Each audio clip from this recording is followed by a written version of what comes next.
Assalamualaikum, balik lagi di segmen 1 chapter yang chapter ke-10. Buat kalian yang belum menonton chapter sebelumnya, silakan tonton dulu. Oke, kita langsung saja mulai ceritanya. Si Feng mendapatkan peti emas dari penyihir tua setelah menyelesaikan ujian tingkat hell di kota langit yang hilang. Dari dalam peti itu, si Feng mendapatkan Abyssal Blade. Itu adalah senjata magic. Setelah memegangnya, ada sistem yang bertanya apakah si Feng mau mengikat equipment ini. Si Feng sudah tahu kalau magic weapon bisa meningkatkan kekuatan user, tapi juga beresiko mendapatkan serangan balik.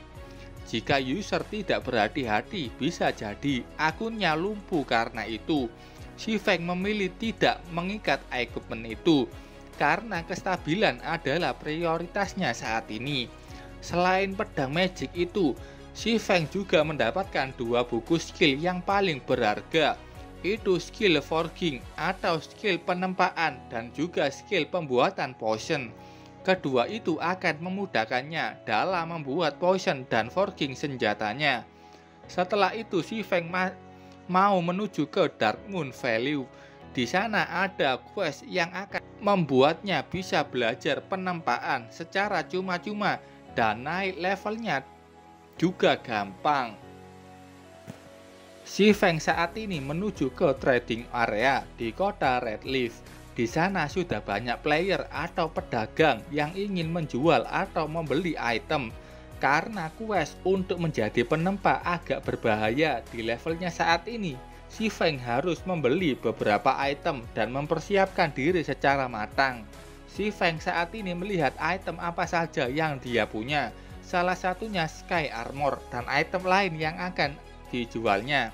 Si Feng sudah mengambil tempat, menggelar tikar dan memajang semua item lama atau item yang tidak dia pakai untuk dijual.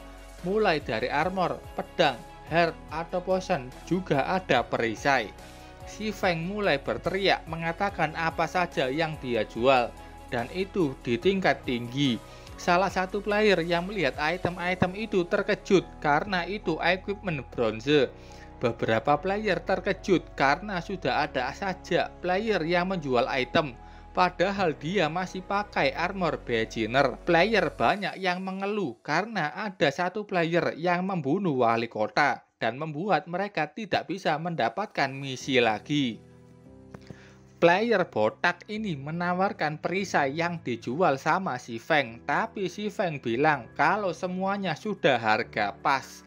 Saat itu ada panggilan video dari Blackie.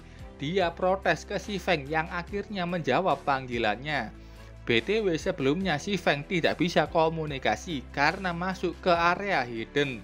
Blackie marah karena levelnya rendah dan bertanya di mana saat ini si Feng berada. Si Feng meminta maaf dan dia bilang ada di alun-alun pusat. Dia nanti akan membantu Blackie naik level. Di tengah kerumunan player datang beberapa player sok kuat yang bernama Flaming Tiger. Dia pemimpin grup Shadow cabang kota Redleaf. Flaming Tiger dengan sombongnya mengusir semua player yang mengganggu jalannya. Katanya dia akan membeli apapun yang dijual si Feng. Dengan sombongnya dia bertanya ke si Feng apakah dia yang punya lapak itu. Si Feng menjawab itu, dan dia sudah tahu kalau Flaming Tiger ini siapa. Dulu si Feng dijadikan bidak catur, sekali pakai Flaming Tiger dan dia akan membalasnya sekarang.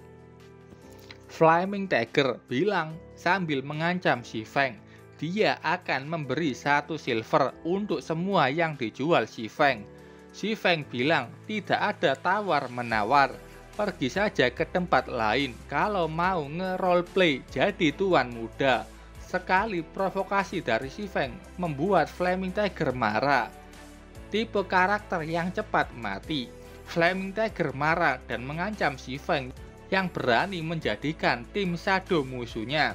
Semua anak buah dari Flaming Tiger sudah mengarahkan senjata ke si Feng dan mengembungnya. Tapi si Feng masih tenang-tenang saja karena dia tahu kalau bertarung di tengah kota tidak boleh. Flaming Tiger yang sudah kemakan marah. ingin menghabisi Si Feng dengan kapak besarnya.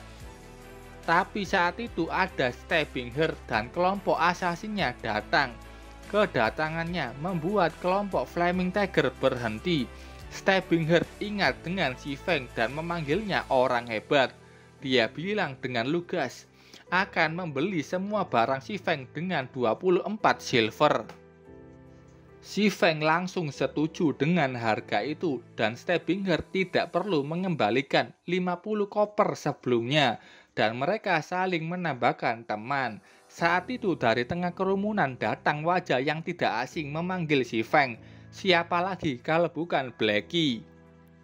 Si Feng yang sudah bertemu dengan Blackie berdiri dan karena temanku sudah datang, bye-bye. Dia langsung pergi dari situ. Stabbing Heart hanya bisa pasrah, padahal dia masih ingin mengobrol dengan Si Feng. Blackie bertanya ke Si Feng mau kemana mereka saat ini. Katanya akan grinding monster di Dark Moon Valley. Blackie terkejut karena itu tempat bagi monster level 4. Blackie takut mati di sana. Tapi Si Feng bilang, jangan khawatir, ikuti saja aku. Sementara itu di kelompok Shadow, player bernama Quiet Wolf bertanya apakah mereka akan melepaskan Si Feng begitu saja. Flaming Tiger menyuruhnya pergi mengawasi Si Feng karena dia pasti membuat Si Feng menyesal karena menjadikan tim Shadow musuhnya. Oke, itu tadi cerita singkat dari chapter 10 manhwa reinkarnasi Dewa Pedang Terkuat. Oke, terima kasih buat kalian yang sudah menonton videonya sampai selesai. Salam jam 12. Bye-bye.